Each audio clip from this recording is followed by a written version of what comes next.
Welcome to Palace Insider, where royal secrets never stay buried for long. Tom Bower just dropped a major bombshell that seems to have Meghan Markle seriously rattled. All right, so Revenge was released in July of 2022. Since then, based on polling and media coverage, how would you describe the trajectory of Harry and Meghan's reputations professionally and personally? It feels like they've taken quite a bit of a dive. The hard-hitting investigative biographer, best known for exposing the couple's hidden world in his explosive 2022 bestseller, is back with a sequel that's already stirring waves of tension. The new book, Revenge 2, promises an even deeper dive, packed with shocking details that Bower insists can't be spun or silenced by PR tricks. Tom Bower, who has been working on the sequel to Revenge for some time, has secured a big money serialization deal with Rupert Murdoch's News UK, specifically the Times newspaper, but I believe it may also extend to the Sun newspaper too, to reveal the first bombshells from his book, which is expected to further damage the Madam of Montecito. He's locked in a powerful serialization deal with News UK, which means the Times and the Sun will be publishing juicy excerpts week after week, keeping Meghan and Harry's story in non-stop circulation. When the first book hit shelves, Meghan and Harry still had fat streaming deals and plenty of Hollywood backers cheering them on. That protective bubble has now burst. Revenge 2 lands after a string of humiliating career setbacks. Spotify pulled the plug, Netflix projects fizzled out, and lifestyle ventures reportedly froze millions in unsold stock. But this time, Bower's focus isn't just about money. It's about what's really been happening behind closed doors. How desperate was Meghan Markle to be famous? Well, apparently, according to Tom Bower's book, she basically spent seemingly all her money with the sole goal of intention of finding the right connections and being as famous as humanly possible. Tom Bower is now digging into questions that have been whispered about for years. Early social ties, elite party circles, secret club connections, and strange timeline gaps that critics keep pointing out. Those topics that used to get brushed aside are now being dragged back into the spotlight. And this time, no one's looking away. This isn't just a tale of downfall anymore. It's a full-blown dissection of how a carefully crafted public image was built, sold, and eventually torn apart. The media landscape has shifted.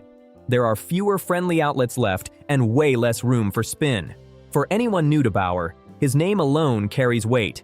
Many call him the Witchfinder General of biographers, and not without reason. You write in the book, Harry must be nuts. This is one of the text messages his friends were sending around to each other after Meghan's first introduction to Harry's friends in 2017 during a shooting weekend at Sandringham. Over decades, Bower has penned more than 25 fearless, unauthorized tell-alls on some of Britain's most powerful and untouchable figures.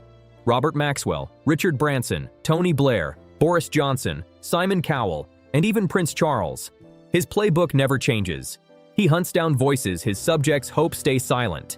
He listens closely, checks every claim, and pieces it all together with documents and tight timelines. His first Sussex book? It stormed the charts worldwide, backed by over 80 on-the-record sources, and it made waves that still haven't calmed. Many of Bower's sources had never dared to speak publicly before, until now. After years of silence, they finally decided to break it wide open, and that alone has sent shockwaves through royal circles. What's reportedly got people the most uneasy is Bower's unbeaten legal record. Despite facing swarms of high-powered lawyers, he's never lost a defamation case. Everything he writes is locked down with verified files, documents, and financial records, built to survive any courtroom battle. For Revenge 2, Bower's gone the extra mile, literally, traveling across Canada and the United States, attending major public events like the Invictus Games, taking notes, and interviewing people face-to-face. I think personally, I think they've separated their professional lives, but I think what's really a great problem for them now, as of the last few weeks, is that Meghan has got no real income anymore. She's finished. During one of his interviews, Bower declared, "I've got a lot of new material already, and I think the whole world wants new insights." That's a bold claim, and fans are already buzzing. The new book is set to drop in early 2026, And this time, Harry and Meghan reportedly have zero power to shape or soften the story. Interestingly, the Daily Mail is said to have skipped bidding on the serialization because of ongoing legal issues. But the Times and the Sun aren't holding back. They're ready to run the full thing loud and clear. One unforgettable flashpoint sure to resurface happened back in February 2023, when South Park dropped its now infamous Worldwide Privacy Tour episode.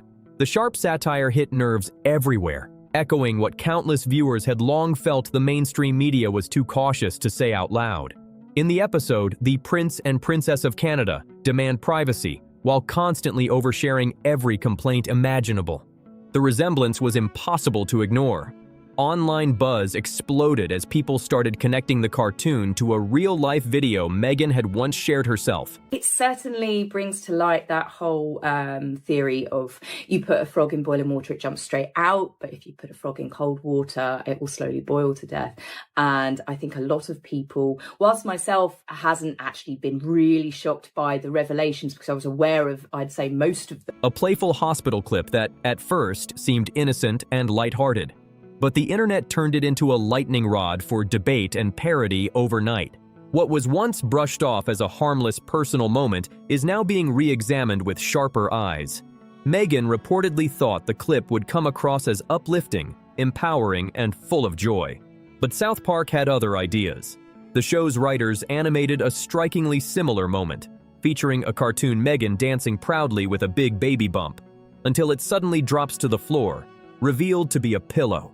That shocking gag ignited chaos online. Social feeds filled with reenactments, memes, and short clips looping the phrase, "Respect our privacy," until it became a global catchphrase mocking the couple's contradictions. What was meant to be personal and sweet morphed into an internet storm. And to top it off, another scene showed a digital-style profile of the princess character, labeled with 4 brutal words critics claimed cut deep into Meghan's public persona: sorority, girl, actress, influencer. Reports claim Meghan's team tried to pull every string possible to stop that South Park episode from airing, but it didn't work. The show runs within tight legal boundaries, and satire is fully protected speech, no matter how uncomfortable it gets. Tom Bower reportedly followed the cultural firestorm in real time, noting every reaction and ripple it caused across Hollywood. Behind the scenes, one studio executive even told Variety, "No one wants that kind of circus." But Bower wasn't just laughing at the parody, he was studying it. He's often said that satire only lands hard when it reflects what people already think deep down. In Bower's eyes, South Park didn't create public doubt. It just put a spotlight on what was already buzzing under the surface. And that's exactly where his next investigation digs deeper. And so he became hypersensitive and blamed the media for the crashes of his relationships, never thinking that they could have something to do with himself. So he's a very complicated, depressed, unintelligent man who is seeking a role and has got really nobody on whom he could rely, which is in the end where Meghan stepped in. I mean, a needy man met a woman who could help him with his needs. Revenge. 2 reportedly takes this idea and blows it wide open, diving into the public debates and theories that have circulated online for years.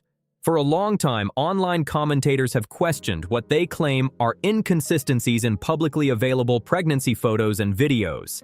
These conversations spread fast, often without any real verification.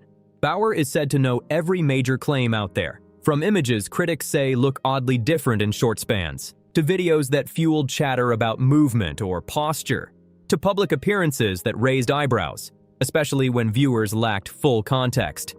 Bower once revealed in earlier interviews that he held back certain personal details from his first book because of the UK's tough privacy laws, but that's no longer holding him back. According to reports, the game has changed. Bower is now working with American publishers under US legal standards, which give him far more freedom to dig deep and publish bold findings. He's also spent years gathering solid documentation to back it all up. Among the questions he's said to be examining: why no interior hospital photos were ever released publicly, why official announcement timelines seemed off to observers, and why certain public images sparked so many questions from critics. What's key here is that Bower doesn't frame any of it as accusation. He lays out the contradictions, presents verified records, and lets readers connect the dots themselves. That meticulous approach has always kept his work legally bulletproof. Sources close to the project say even his previous publishers were shocked by the depth of material he's now uncovered. But I do think that when you're mocked so publicly as they've been, their value begins to nosedive pretty quickly. And I don't think they're finding any more sources of income. Bauer's careful, but fearless. He understands sensitivity and public reaction, yet sticks strictly to evidence. His documents are rooted in facts, tax filings, public records, and official certificates that stand on their own, untouched by gossip or online noise. Another topic Bauer is reportedly revisiting is Meghan's age. Official records list her birth year as 1981, placing her firmly in her early 40s, and he's said to be reviewing how that detail has been publicly portrayed. Today, researchers have started resurfacing older interviews, casting listings, and archived industry databases that seem to mention earlier birth years for Meghan, some reportedly showing 1978 or 1979. Observers say this isn't just trivia. It matters big time, since age can make or break casting opportunities in Hollywood. A few years can completely change how someone's career path and marketability are viewed in an industry that's obsessed with timelines and image. Bauer is said to have gained access to records most people could never dream of seeing: early talent agency files, school enrollment documents, and original casting sheets that existed long before later updates. When he cross-checks education years, graduation dates, and early career milestones, small gaps and overlaps start standing out sharply. True to form, Bauer never jumps to conclusions. He maps out inconsistencies, points out mismatches, and lets the evidence speak for itself. That careful but relentless style defines his entire career. And from there, he reportedly turns to one of the most talked about mysteries in Meghan's story: her ties to Soho House. Bauer's been tracing that connection for years, fully aware of what the elite club represents. Membership alone costs thousands, and true insider access costs far more. Even Prince Harry once called it her headquarters. And that single detail matters, because Bauer's next big question seems to start right there. For years, people have quietly asked the same question: how did a struggling actress with only modest TV earnings manage to score non-stop access to some of the world's most exclusive private clubs? That's exactly where Bauer's attention turns next. His focus zeroes in on Marcus Anderson, Soho House's powerful global membership director. And when Bauer started lining up timelines, he spotted something jaw-dropping. Anderson seemed to move cities in sync with Meghan: Los Angeles, New York, Toronto, London, and later California. That repeating pattern stood out like a flashing light. Bauer also confirmed that Anderson wasn't just another name on the guest list at Meghan and Harry's royal wedding. He was seated as an honored guest, treated like inner circle royalty. That level of closeness made seasoned observers raise eyebrows, especially those familiar with Soho House's tight-knit power network. The deeper Bauer dug, the more questions piled up. That is the picture Tom Bauer paints in about the first 100 or so pages of his new book about Harry and Meghan. And so, guys, I'm going to just share with you a couple of the insights that I saw and some of the huge warning signs about who Meghan is and her intentions, and how really this whole thing with her and Harry will absolutely end in tears. And then came the long circulating yacht whispers. Photos that have floated online for years claiming to show Meghan aboard luxury yachts with wealthy older men before she met Harry. Bauer has openly acknowledged that some of those images were wrongly identified and that parts of the internet chatter got things twisted. But even after clearing away false leads, he says one fact remains: the mystery around her sudden access to elite circles still doesn't have a clear answer. Meghan's reported suit salary was about $50,000 per episode. Solid by most standards, but not private jet money, not head-to-toe couture money, and definitely not luxury yacht and Saint-Tropez money. So Bauer's question cuts straight to the point. Who was actually footing the bill for the glamorous lifestyle she seemed to be living long before she married into royalty? Media outlets have shown plenty of photos from those years. Shots of Meghan at high-end events and elite gatherings well before Prince Harry entered the picture. What really caught Bauer's attention wasn't the images themselves. It was her reaction. Absolute silence. She's taken legal action over a private letter to her father, raised privacy concerns after the Oprah interview, and even threatened lawsuits over smaller tabloid claims. But when it comes to these high society lifestyle photos, nothing. Not a word. No legal pushback at all. Bauer emphasizes that silence isn't proof of guilt, but it's still a clue worth examining. According to reports, he's now talking with people who knew her during those early Hollywood years. The ones who attended the same exclusive parties, saw the same circles, and noticed things most others missed. And as Bauer often points out, non-disclosure agreements don't last forever. Meanwhile, he's also been tracing her more recent public ventures, especially her much-hyped business launch, American Riviera Orchard. Back in April 2024, Meghan told Harper's Bazaar that her products sold out almost immediately, yet Bauer's notes reportedly suggest the full story behind that claim might be far more complicated, and that's where things start to get really interesting. Headlines screamed that Meghan's homemade jams had sold out within hours, and the story went viral instantly. The press painted it as a massive success, a comeback moment, a total win. But Bauer wasn't buying it. He decided to dig beneath the glossy headlines. According to his findings, a sharp-eyed Reddit user stumbled on a hidden website glitch that accidentally exposed real inventory numbers when huge quantities were added to the cart. Bauer got hold of that data, and what he uncovered was jaw-dropping. Around $23 million worth of products reportedly sat unsold in warehouses, including about 137,000 jars of fruit spread alone, totaling nearly $6 million in value. Daily sales barely scratched the surface. At one point, records showed only 26 jars sold in a single 24-hour period. Using those figures, Bauer estimated it could take nearly 9 years to clear existing stock. And since these are perishable goods, that means major losses. Once they expire, they're worthless. His reporting suggests the sellout story may have been built on a clever illusion. The launch allegedly relied on deliberate understocking, just a few hundred units released at first to spark hype and fake scarcity. After the glowing headlines declared sold out, a massive follow-up order reportedly flooded warehouses, over 150,000 units, far more than real demand could handle.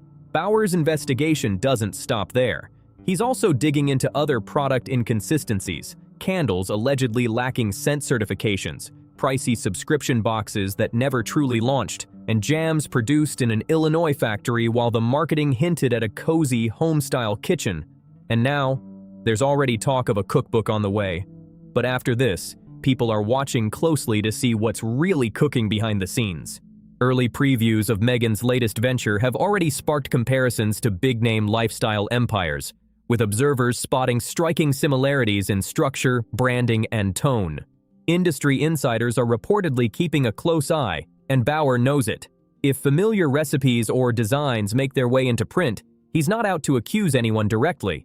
His mission is simple: to document every move and let the evidence speak loud and clear. But according to sources, Bauer's most sensitive material hasn't even surfaced yet. His next deep dive reportedly targets the family's long-term image management, and it could become the most delicate chapter in Revenge 2. Insiders claim he's now focusing on the Archewell Foundation, and he's already secured the organization's 2024 tax filings, including Form 990 records, donor data, and detailed spending breakdowns. Those documents, sources say, form the backbone of his current investigation, and the numbers are raising eyebrows.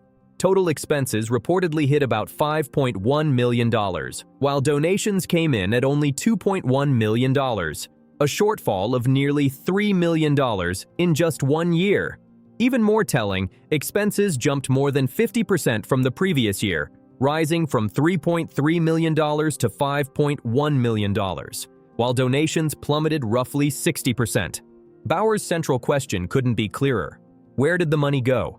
According to the filings, close to $913,000 went towards salaries for just 2 employees, averaging nearly $500,000 each. Another $2.9 million was categorized vaguely under other expenses, a label Bauer knows well from decades of investigating nonprofit finances. That's the gray area where, as he often says, the real story usually hides. And if Revenge 2 digs into those details line by line, the results could shake things far beyond royal headlines. That vague other expenses category often hides things like security costs, luxury travel, high-end lodging, and general operations. But Bauer's not just reading labels, he's breaking down proportions. According to his analysis, about $5 million was spent in total, while only $1.25 million actually went toward charitable grants. In plain terms, that's roughly $1 million to outside causes, and nearly 4 times that amount funneled back into internal operations. Around that same period, California state records reportedly listed the foundation as delinquent, raising immediate red flags. Not long after, federal regulators were said to have requested extra documentation to clear things up. Then, right on cue, the organization quietly rebranded from Archewell Foundation to Archewell Philanthropies and switched to a fiscal sponsorship model. Bauer, however, doesn't see that timing as random. He sees it as deeply revealing. To him, those moves show intent and awareness, especially when placed alongside the numbers. In the nonprofit world, seasoned analysts expect operational costs to hover near 10% of revenue for stable, transparent organizations. But in this case, expenses didn't just exceed that benchmark, they doubled total revenue. Bauer keeps stressing that his conclusions come straight from the official filings, not speculation, and that's exactly why his findings are hard to dismiss. Bauer has often said that the people who were there eventually want to talk, and now that seems truer than ever. Sources say the willingness among former insiders has grown fast, especially as more senior figures quietly exit the scene. Reports claim James Holt has returned to the UK, while Meredith Maines stepped down after tense internal disagreements. Altogether, insiders say at least 11 senior staff members have left over time, and Bauer's watching every move. His logic is sharp. Confidentiality agreements expire, non-disclosure clauses lapse, and when people feel betrayed or unheard, they eventually start talking. Through years of interviews and document checks, Bauer's uncovered what he calls a recurring pattern. Relationships end on bad terms, allies drift away, opportunities fizzle out, and accountability gets pushed onto others. Former team members are now reportedly keeping one eye on the calendar and reconsidering their silence. Bauer's said to be collecting these first-hand accounts from across multiple phases of the organization's life. His earlier revenge book already outlined what he believed was a fragile, unsustainable setup. And now, many say his predictions are coming true. Public approval ratings in the UK have reportedly plunged since 2019, while Hollywood enthusiasm has cooled. Media deals stalled, brand projects missed their marks, and business ventures fell short. On top of all that, the foundation is said to be battling new questions about finances, internal turnover, and losses tied to unsold commercial stock, all signs of a royal brand under serious strain. Every revelation so far has only strengthened Bauer's reputation as a fearless investigator who deals in facts, not fairy tales. Revenge 2 is set to drop in early 2026. And this time, it's not just about actions, but about patterns, power circles, career timelines, financial trails, and workplace dynamics that can't simply be spun away by polished PR. Bauer keeps reminding people that tax filings and regulatory documents don't lie. They're black and white evidence, not stories shaped by lawyers or press teams. Regulatory reviews follow official procedures, and no amount of headline control can change that. Once serialization begins in the Times and the Sun, each weekly release will unveil another layer of verified records, bit by bit, building a picture no one can easily ignore.